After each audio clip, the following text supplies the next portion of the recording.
Bonjour Emmanuel. Bonjour Henri. Vous allez bien? Je vais bien. Alors, donc, il y a eu un coup de théâtre hier. Ouais. Alors, si on peut appeler notre ça. blog s'est arrêté. Ouais. Donc, quand vous faites aujourd'hui Témoignage fiscal sur Google, vous arrivez sur une page, on ne sait même pas ce que c'est cette page. On ne sait même pas trop ce que ça veut dire. Non, c'est une page bizarre, sans aucune explication.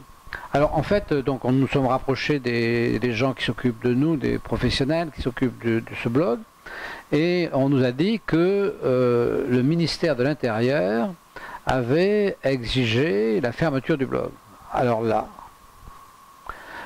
d'abord on ne le croit pas, et puis... On va être classé dans les terroristes. Oui, alors, bon, qu'est-ce que c'est ce blog? C'est un blog un petit peu libéral, où on agite des pensées, on essaie de réfléchir, et où effectivement on dénonce les escrocs du fisc, parce qu'il y a des escrocs du fisc. Oui, absolument. On dénonce quelque chose depuis le début qui est quand même assez simple, à savoir que le fisc procède par lettre de cachet, que c'est inacceptable à notre époque. Alors, il y a un exemple assez amusant, Emmanuel, je ne sais pas si vous l'avez vu dans les petites informations, il y a moi je trouve ça très rigolo, il y a un monsieur, un agent de police, mais avec un grade assez élevé, qui a une copine, une maîtresse en quelque sorte, qui est la femme d'un autre. Et oui, comme c'est souvent le cas des maîtresses. Voilà. Alors comme cette femme d'un autre, l'autre doit gêner un peu le couple en question, les amoureux sont gênés, eh bien le flic et la jeune dame, ou la dame jeune ou vieille, je ne sais pas, la dame, décident de porter plainte pour viol contre le monsieur, contre le mari. D'accord. Et le type passe en garde à vue, et puis pof, une instruction est lancée. Bon. Et 20 mois plus tard, on apprend, il est libéré, enfin d'abord il n'est pas incarcéré, mais 20 ans plus tard, 20 mois plus tard, pardon, 20 mois plus tard, il non, est... 20 ans c'est nous, hein. Oui, 20 ans c'est nous. 20 mois plus tard, il est élargi, on lui dit, et on s'aperçoit... Vous pouvez sortir. Vous pouvez sortir, on s'aperçoit que c'était une combine organisée. Donc, ça veut dire quoi ça? Ça veut dire que des gens pas très élégants, il y en a partout. Il y en a au niveau du fisc, il y en a au niveau des flics, mais il y a aussi des gens bien. Mais au niveau des flics, vous voyez, ça n'a pas pu marcher.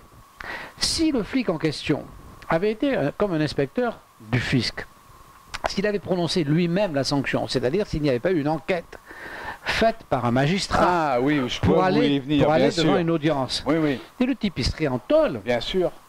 Si la police faisait juger parti, comme le fisc, le type serait en tôle. Bien sûr, et il resterait. Et probablement, parce que là, à ce moment-là, on peut supposer que le fameux tribunal administratif qui arriverait ne dénoncerait pas ce haut gradé de la police, et que l'autre resterait en prison pour un viol qu'il n'a évidemment pas commis sur une magouille. Bon, c'est exactement mon affaire, c'est la vôtre aussi. C'est des affaires où ceux qui détiennent le pouvoir d'enquête ont aussi le pouvoir de sanction.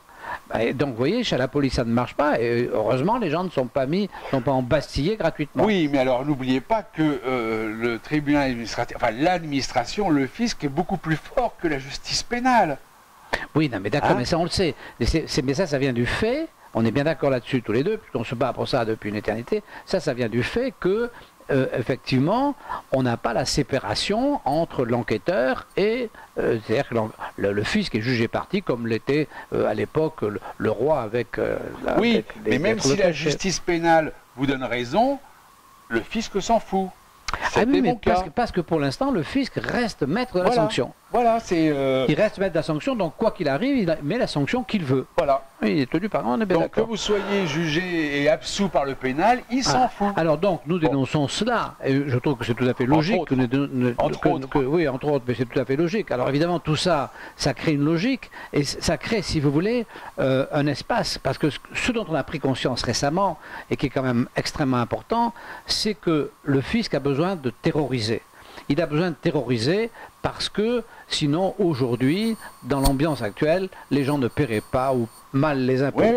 Donc le fisc a besoin de terroriser. Or quand on réfléchit donc, et c'est là que c'est très important, ce que j'ai dit au tribunal hier, c'est que le fisc, et les gens sont intelligents, puisque l'élite de notre pays, c'est-à-dire ceux qui sortent les premiers de l'ENA, vont directement au fisc. Donc on peut considérer que le fisc récupère ce qu'il croit, les grosses têtes, ce qu'il croit être l'élite, puisque dans le système de fonctionnement de l'éducation nationale, l'élite sort de l'ENA. Bon, nous on sait que c'est pas tout à fait l'élite, mais enfin bon, peu importe, c'est comme ça que c'est. Donc le fisc coopte l'élite. Donc cette élite est intelligente.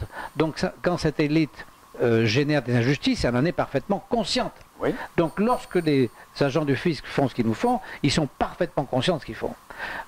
Pourquoi ils le font? Ils le font pour installer la terreur. Parce que si vous êtes quelqu'un de juste, bah, vous terrorisez personne. Non, c'est-à-dire que si vous êtes quelqu'un de juste, vous pouvez... La terreur, elle sert à quoi? Elle sert simplement, si vous êtes injuste et que vous demandez plus que vous ne devez avoir, tout le monde va se taire, puisqu'il y a la terreur. Vous êtes obligé. Donc voilà. Quand vous êtes le fisc qui demande un impôt complètement fou, vous êtes voilà. obligé de mettre la terreur. Un abus. Donc quand vous installez la terreur, c'est volontaire, vous en avez besoin. Bien et sûr. quand vous l'installez, vous savez que vous êtes injuste pour l'installer.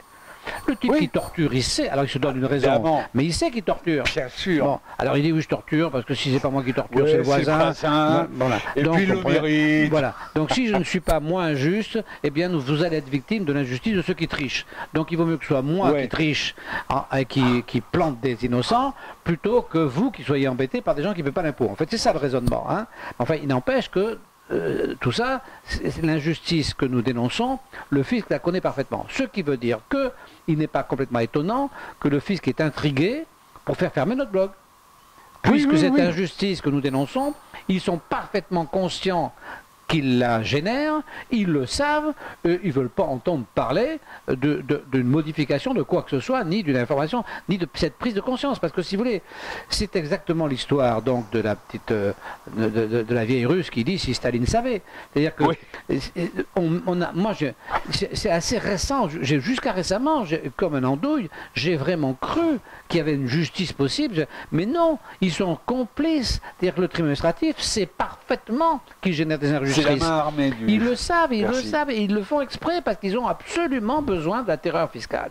Ils ont besoin de la terreur fiscale, donc ils sont volontairement justes, donc on n'est pas là, on n'est pas en train de crever par accident, on n'a pas sacrifié 20 ans de notre vie, moi j'ai 20 ans de ma vie qui est perdue hier au tribunal, cette espèce de connard de Flory, excusez-moi, il va sans doute me poursuivre, mais qu'est-ce qu'il va déclarer? Il dit au juge, oui mais vous savez, la preuve que nous sommes ouverts à la discussion, c'est que regardez, dans la succession de sa mère, M. Dumas, il a gagné. 20 ans ça a mis, et puis j'ai gagné effectivement, mais le dernier jour, au tribunal, en appel, ils étaient toujours en train d'argumenter sur leur faux certificat d'urbanisme, leur faux chemin, ils étaient toujours de mauvaise foi, ils ont perdu. On l'a laissé gagner, oui, à l'entendre. Alors du coup, non, regarde, on est très ouvert, la preuve il a gagné 20 ans, non mais je rêve. Donc si vous voulez, voilà, donc ces escrocs sont des escrocs qui savent qu'ils sont escrocs, qui volontairement répandent le malheur, l'injustice pour installer la terreur dont ils ont besoin. Voilà. Alors on les gêne et donc ils ont fait fermer ce blog. Alors vous ne pouvez plus nous voir sur le blog, mais là on est sur YouTube, on peut se voir. Voilà. C'est bon? Oui, c'est bon. Alors, un dernier livre qui présente, c'est Orwell, 1984. Je veux dire, il faut que tout le monde le lise, puisque c'est ce qui nous attend. OK, avec le ministère de la vérité, le ministère de la pensée, etc., etc. À bientôt. À bientôt, au revoir.